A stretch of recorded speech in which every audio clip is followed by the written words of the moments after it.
Well, the other day, I was hanging out with my grandson, who's an aspiring musician. We talked about several classical composers, and I told him my favorite was Mozart. And that made me think of this entertaining movie about Mozart called Amadeus. I don't know how many people have seen it.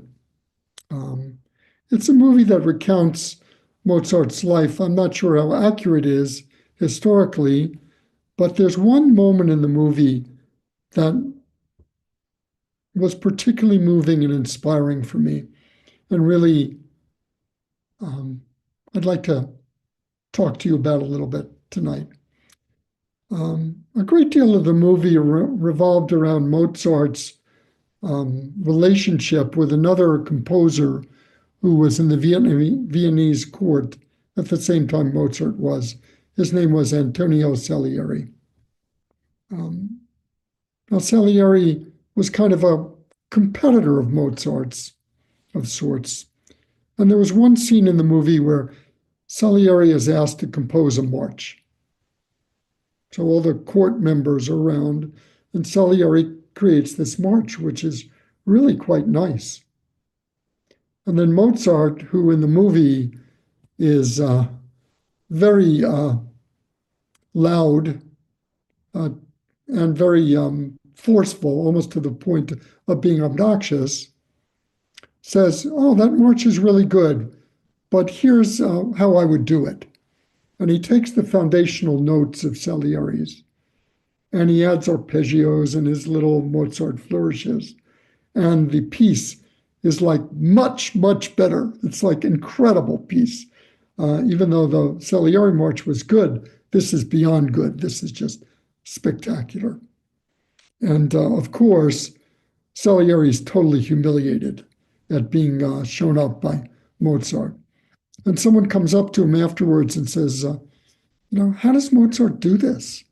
I mean, how does he take music and create such beautiful, beautiful pieces of music?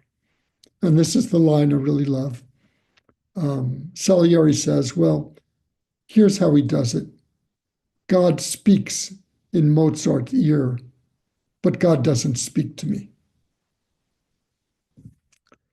Now, if I was writing that dialogue, I would be a court member, and you know what I would say to Salieri? You're wrong.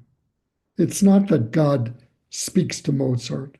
It's that Mozart knows how to hear what God is saying in his ear. And unfortunately, Salieri, you do not know how to listen to God's voice. Now, I know what some of you are thinking. Does that silly rabbi really think that God speaks to people, that people hear God's voice in their ear? And even though on some level I'd really like to think that, I'd really like to think that God speaks to me and that God speaks to all of you. But that isn't what I mean by God speaking to us. What I mean is that I believe that we're all created in the divine image. And in that creative process, God has placed divine wisdom inside of all of us. And some of us really have developed the capacity to access that divine wisdom. And we can create beautiful music, beautiful art, and wise words whenever we access the divine wisdom we all have within us. Unfortunately, like Salieri, some of us never find it or rarely find it because it's difficult to find this divine wisdom. It's difficult because life's experiences, some of which are very traumatic, create boundaries that make us not trust ourselves, not trust what we believe is true. In addition to that, some of us have had teachers, parents, friends who have told us, have kind of told us not to trust ourselves. They did this not out of malice. They did it because they didn't want us to take on some big projects, do something really, really new, and find out that we were disappointed and it didn't work out. So let me tell you a story. When I was growing up, I had a neighbor who lived next door to me, And I would go after school to this neighbor's house because my mother was working. And she came to become like a member of the family. We called her Aunt Pearl, even though she had no genetic connection to us. She was really wonderful to me. In fact, in some ways, she was easier for me to deal with than my mother. Um, Eventually, unfortunately for me, she moved to another city and our relationship became more distant. But I remember my last visit with her when I was 12 years old. I went to visit her and she was in a hospital room. She was actually dying of breast cancer. Even though as a 12-year-old, I really didn't know what was going on. I just knew she was sick. So we had a nice visit. And then my Aunt Pearl said to me, well, Jason, what are you going to do when you grow up? And I'd never been asked that before. So I thought for a minute and I said, well, Aunt Pearl, I'm going to run for Congress. I'm going to be a senator from New York City. And then I'm going to be the first Jewish president of the United States. And as a 12-year-old, I really believed that. I really believed that. And Aunt Pearl, God bless her, had just the right answer, just the right answer. She said, she said to me, Jason, if you wanted to be president, I think you could do it. I really do. But, knowing you how I've known you growing up, I think you'd be a great doctor. You should think about being a doctor. And from that moment on, that's where I went. It just seemed like a better idea. Now, if I told my parents, particularly my mother, that I wanted to be president of the United States, you know what she would have said? What? You're crazy? You can't do that. We don't have any money. We have no status. It'll never happen. You'll just end up with nothing. Don't think about that. But Aunt Pearl, no, she validated my divine wisdom. She validated my divine wisdom. So, yeah, I went on to become a doctor, and I still haven't become president yet. So why am I telling you this story? I'm telling you this story because I think many of us have got into the habit of not believing in ourselves. We listen to the negative narratives, which are embedded by, as I said, even sometimes people we love, like our parents and our teachers. And just like Salieri, we don't hear the divine voice whispering to us. This divine voice is not easy to access. And there's some wrong ways to seek it.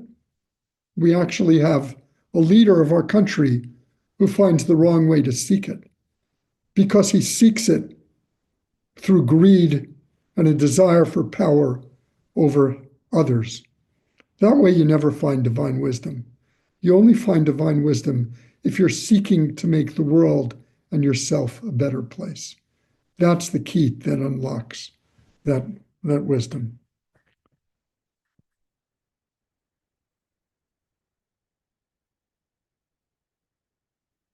Our tradition has all sorts of ways that it assists us in accessing that intuitive divine wisdom inside of us.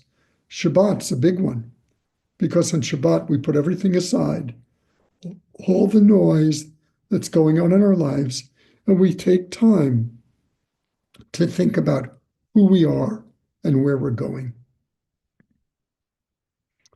And even tonight, we sang this prayer, and I talked about it before, Lecha Dodi, and it reminded us to stay awake so that we can hear that divine voice inside of us that's trying to speak to us.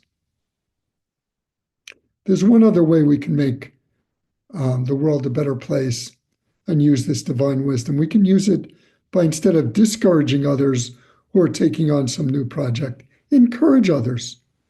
Even if it seems like a stretch, encourage others to try something new. So it might not work out, but that's for them to find out.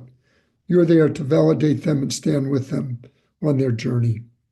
And when you validate others, you might be unconsciously validating yourself in your belief in your judgment and your ability to make decisions.